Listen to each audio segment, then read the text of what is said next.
when I was growing up in school, there were lots of textbooks. The standard textbooks that were used in the elementary and secondary level were available in Braille. Okay. But when I went to college, for example, when I went to Yale, there was nothing available in Braille. So my primary reading method in college was Yeah. to have someone read to me, and they would either read directly to me or they would record. I generally preferred their recording so that I can go back and play it back as often as I needed to. Sure, that makes sense. But to give you an idea of how long ago, they were recording on a reel-to-reel tape recorder. Okay, I remember those. My dad had one of those. Yes. Okay.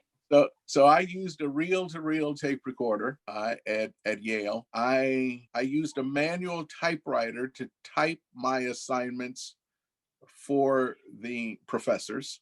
Okay.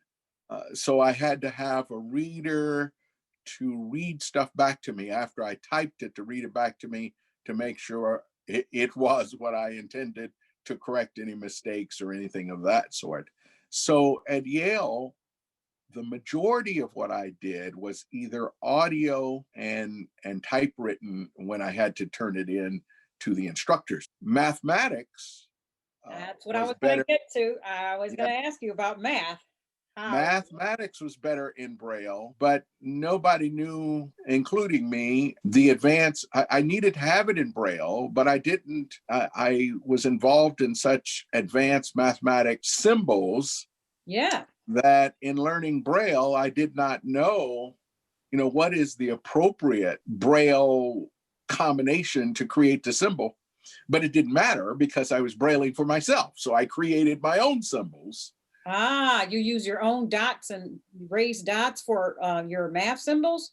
Well, Braille itself is a specific set of dots. It's just Right. 6 dots in each Oh, cell. okay. And with those 6 dots, if you use them in math, you can calculate the number of combinations you could use when you have six items. The Okay. number of ways to arrange them is 64, so which is 2 to the 6th power.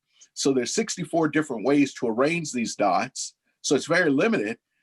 So an arrangement of dots might stand for multiple things depending on the context.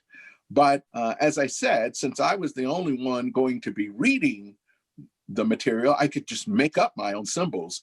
So if one of my students or the teacher talked about a particular mathematical symbol, I would just create a Braille combination to represent that symbol, and I just had to remember what it meant when I saw it again.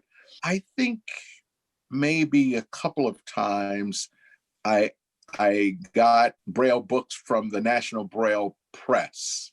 I had them to Braille a math book for me, I think, a couple of times. The problem with that, as I said, it takes a long time. So the semester was very nearly over by the time I got the book. Since you devised your own method, did your professors understand? Were they able to see your equations? Did they? Well, they didn't need to see my Braille. My professors, I had to type everything for them. Okay. So sometimes, most of the times, there was some, the symbols I could find on the typewriter. Sometimes what I had to do is with my assistant, have them insert the symbol for me. But most of the time, the professor would accept my just writing the word that represented. Like the Greek letters of the alphabet were not available on the typewriter. So if I needed a delta, I could just write the word delta and the professor would accept it.